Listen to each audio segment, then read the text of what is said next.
বাংলাদেশের তিস্তা নদী সমন্বিত ব্যবস্থাপনা ও পুনরুদ্ধার প্রকল্প নিয়ে ভারতের উদ্বেগের জবাব দিয়েছে চীন।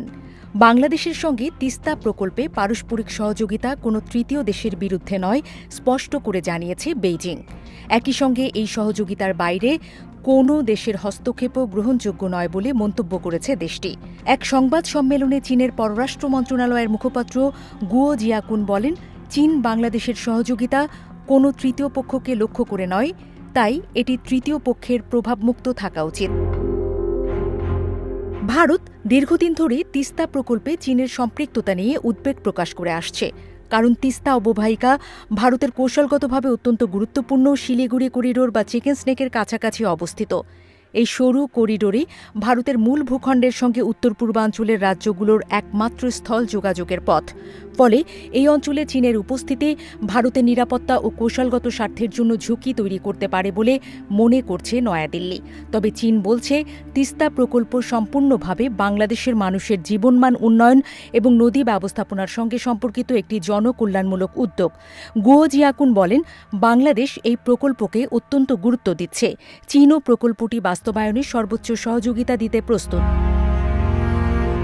চীনের পররাষ্ট্র মন্ত্রণালয়ের মুখপাত্র গুয়ো জিয়াকুন জানান, অর্থনীতি, বাণিজ্য, পানি ব্যবস্থাপনা ও জনকল্যাণ সহ বিভিন্ন খাতে বাংলাদেশের সঙ্গে উন্নয়ন সহযোগিতা আরও জোরদার করতে আগ্রহী বেইজিং।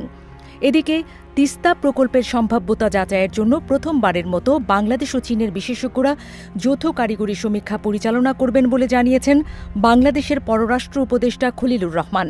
তিনি বলেন, দুই দেশ এই বিষয়ে একমত হয়েছে। সম্ভাব্যতা সমীক্ষায় ইতিবাচক ফল এলে চীন প্রকল্পে সব ধরনের সহযোগিতা দেবে।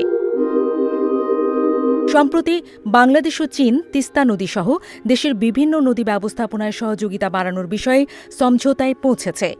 এর আগে চলতি বছরের জানুয়ারিতে বাংলাদেশ পানি উন্নয়ন বোর্ড এবং চীনের রাষ্ট্রায়ত্ত প্রতিষ্ঠান পাওয়ার চায়না তিস্তা প্রকল্প সংক্রান্ত সমঝোতা স্মারকের মেয়াদ বাড়ানোর চুক্তি সই করে। এর মাধ্যমে দীর্ঘদিনের আলোচিত প্রকল্পটি বাস্তবায়নের পথে আরও এক ধাপ এগিয়ে যায়। বিশ্লেষকদের মতে, তিস্তা প্রকল্প বাংলাদেশের জন্য একটি গুরুত্বপূর্ণ উন্নয়ন উদ্যোগ হলেও এতে চীনের অংশগ্রহণ দক্ষিণ এশিয়ার ভূরাজনীতিতে নতুন মাত্রা যোগ করেছে। একদিকে বাংলাদেশ নদী ব্যবস্থাপনা ও কৃষি উন্নয়নে চীনের সহায়তা চাচ্ছে, অন্যদিকে ভারত তার সীমান্তবর্তী কৌশলগত অঞ্চলে চীনের ক্রমবর্ধমান উপস্থিতি নিয়ে উদ্বিগ্ন। ফলে তিস্তা প্রকল্প এখন শুধু উন্নয়ন নয়, আঞ্চলিক কূটনীতি ও নিরাপত্তা রাজনীতিরও গুরুত্বপূর্ণ ইস্যুতে পরিণত হয়েছে বলেও মনে করছেন তারা।